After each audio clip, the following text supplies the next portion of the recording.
Good day morning, and our conversation this morning, and I know that I'm going to mess this name up because it's not the most natural sounding name for someone like me. Dr. Athan Stoyioglou, how did I do? Oh, you did great. He's back with us. He was here last year at this time as we talked about heart health with him. Our conversation this morning is brought to you by Marcus & Mack, voted best personal injury law firm in the Best of Indiana County contest. Marcus & Mack, a law firm representing injured people. Interventional cardiology at IRMC through the partnership with the folks at Butler. And you, of course, come from Butler to IRMC to help to get this program not only sustained, but running it at probably as high a level as we could ever have hoped for. IRMC Interventional Cardiology is a really established thing now, isn't it? Yes, so we have been running the program for 5 years now, and it's one of the, I think, 28 hospitals in the state that are approved for to perform percutaneous coronary interventions without surgical backup on site. So there's no cardiothoracic surgery available at IRMC, and cardiothoracic surgery service is provided by Butler at the Butler Memorial. Yeah. So this is the purpose of this. The state approves this program so that people with coronary artery disease, which manifests as heart attacks, have access to the cath lab as soon as possible, because when it comes to heart attacks, time is muscle. That's how we call it. Like the faster that we open the artery, the more heart muscle is saved. Yesterday, we've been referencing this morning on our sports reports. Yesterday in Bradenton, Florida, at the Pirate Spring Training, there was a 68-year-old man, team guest, out in the outfield just shagging fly balls and enjoying his day and probably fulfilling a dream or two when he suffered cardiac arrest. Now, the Pirates had 3 team doctors right there who rushed out onto the field. They also had defibrillators there. They were able to get him back, but then they took him over to the hospital. He ended up with 4 stents.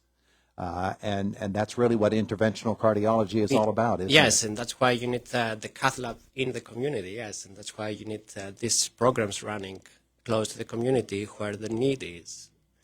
The cath lab at IRMC is, if you've never been there, it's an amazing team approach, and the way that it operates and the way you operate as a team is a pretty amazing thing. Talk, if you would, about the particular facility itself and then the team of people working it. So, the facilities, we have one cath lab that we share right now with for coronary interventions. Also, we share with the EP service, the electrophysiology service, for device implantations, so like pacemakers and defibrillators. Mm-hmm. And we also have provide vascular surgery interventions in the cath lab where they open the arteries that are blocked in the legs. Dr. Lynch provides this service in the community. So so this is like an amazing spectrum of provisions to the vascular health of the community, and covers the whole gamut, like covers every all the need of every cardiovascular bed in our body. Yes, sure. And so the team is the hospital provides a team that is very well trained. I have been in different cath labs all over the country throughout my career, and this is one of the most well trained team. I have to mention that whenever a patient shows up with a heart attack in the emergency room, the timer ticks in, and we are measuring how much time it takes from the time that they make the diagnosis in the emergency room of a heart attack until the artery is opened with a balloon catheter. We call this door-to-balloon time. Mm-hmm. And our door-to-balloon time at IRMC Cath Lab is 47 minutes. The guidelines, they require us to be less than 90 minutes. So the 47 minutes is put us on the top 10% cath labs all over the country. Goodness, you're half you're half the time, half Yes, the response exactly. time. It's amazing. And it doesn't matter day or night when that cath lab team is called into action. It's like Avengers Assemble. They're there, aren't they? Yes, available all the time, and we're talking about 47 minutes even in the middle of the night, like Yeah. 2 o'clock or 3 o'clock in the morning, yes. Yeah, it really is something to see that team in action. And so it really provides an advantage for folks in our area to be able to have that available to them. And it was never available until the program was established here in Indiana, and IRMC really stepped up and provided a very, very necessary service. Yes, it was a great idea, and this collaboration with Butler is working very well. We have excellent coverage with very talented interventional cardiologists coming from Butler. When we think about the team concept of approaching a cath lab and how a cath lab operates, we have as a context our basketball teams, baseball, football teams, hockey teams, and the amount of practice they put in to perfect what they do and try to win a ball game. This is much more important this particular stage. Does it require retraining, ongoing education, those sorts of things, and actual practice runs in order to get even better at what you do? Because obviously they do it at a very, very high level. Basically, whenever there is a STEMI, there is always feedback to understand what worked in the last case, what went wrong, so that we can learn from our mistakes and improve for the next case that shows up. Also, there is every year we have to go through ACLS training, that advanced cardiovascular life support training every couple of years, and we have to be certified.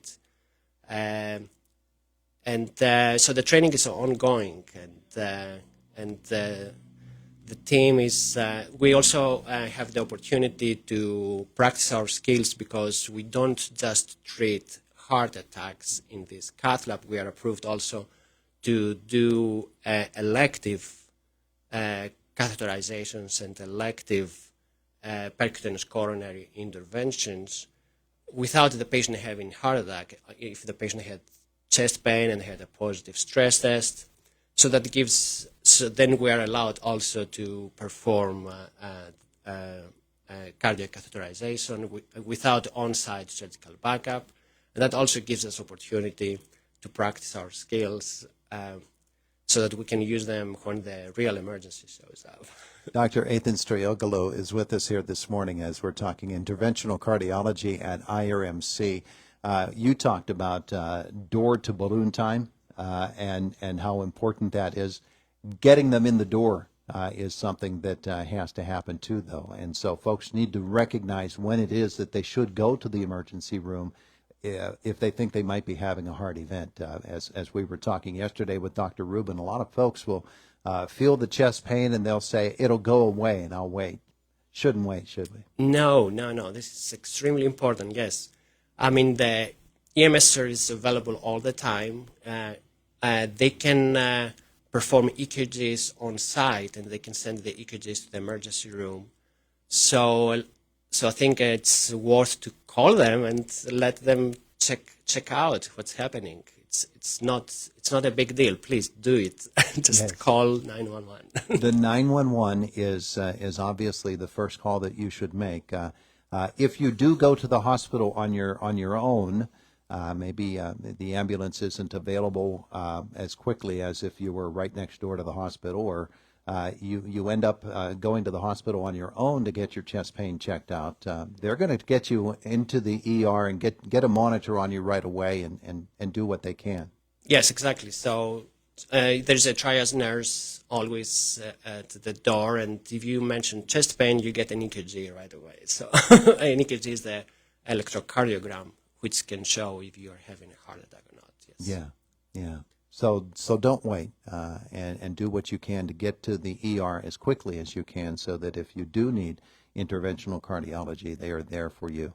You've been here at IRMC working for how long, you personally?